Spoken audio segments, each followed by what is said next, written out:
All right, welcome everyone. This is book review number 1 of 2025, where I've committed to reviewing all the books that I read in 2025 in hopes that they may inspire you or inform you on whether or not you should pick up the book and read it yourself. Will it be great for your life, for your leadership, for your organization, for your church, your business, your school, whatever it may be? I hope that these reviews give you a little bit of insight on what I'm learning.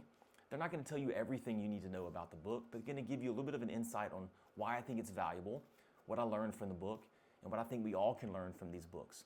The very first book of 2025 is by Dr. Tim Elmore. It's called 8 Paradoxes of Great Leadership.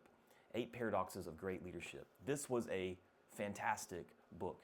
Maybe one of the best books that Tim Elmore has written. Tim Elmore is the founder and CEO of Growing Leaders. They specialize in leadership development of younger generation.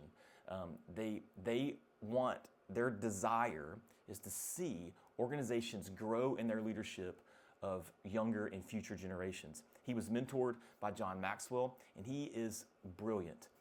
Such a great mind, such a heart for young leaders and their development. And so this was a book that he wrote, and I thoroughly enjoyed it. So here's the premise of 8 Paradoxes of Great Leaders.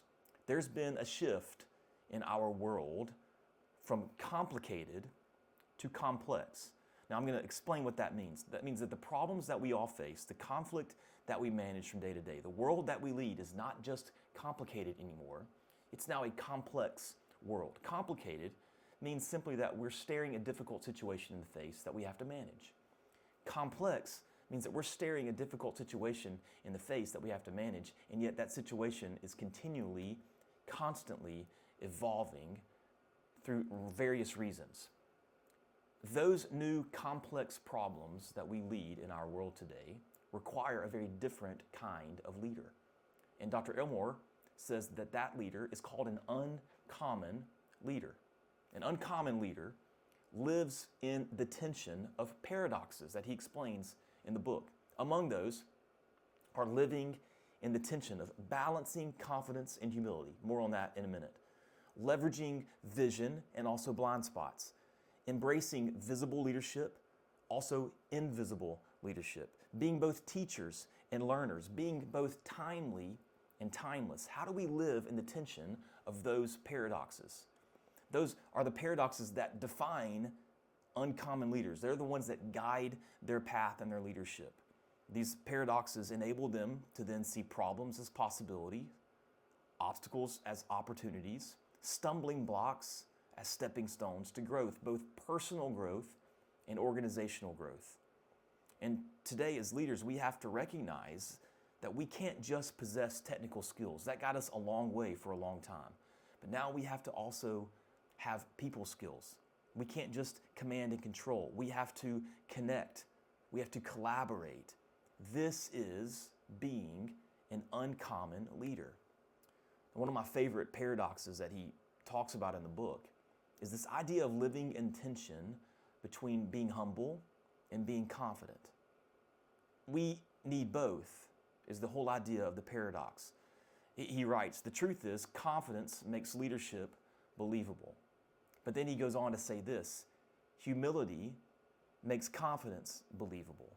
We need both confidence and humility. See, confidence believes that we can complete a task, but humility is willing to admit when we tried and we failed. And both are essential for uncommon leaders. I love at the end of each chapter, he lays out the differences in those paradoxes side by side with just a couple of statements for each. Great summaries for you to kind of ingest, apply to your life and your leadership, and just really, really great way to end each chapter. All of these paradoxes were really, really great. I have found myself in the recent month, weeks, whatever, living out one of these paradoxes more so than the other. And that's the idea that we are graciously forgiving, but we also maintain and hold to a standard that we create for ourselves or for our organization. That's something that's really stuck out to me, along with the balancing humility and confidence. Both paradoxes that are very easy for us to apply to our life and leadership, specifically in areas in the church world, areas in the business world, whether you lead a business, whether you are in leadership in your school, whether you are a student in a college and leading an organization, whatever it may be, this book of 8 Paradoxes is going to be essential for you in your leadership in 2025. We have to become uncommon leaders. It's necessary for us to be highly relational, but driven by service. We have to embrace mentorship. We have to be comfortable with uncertainty.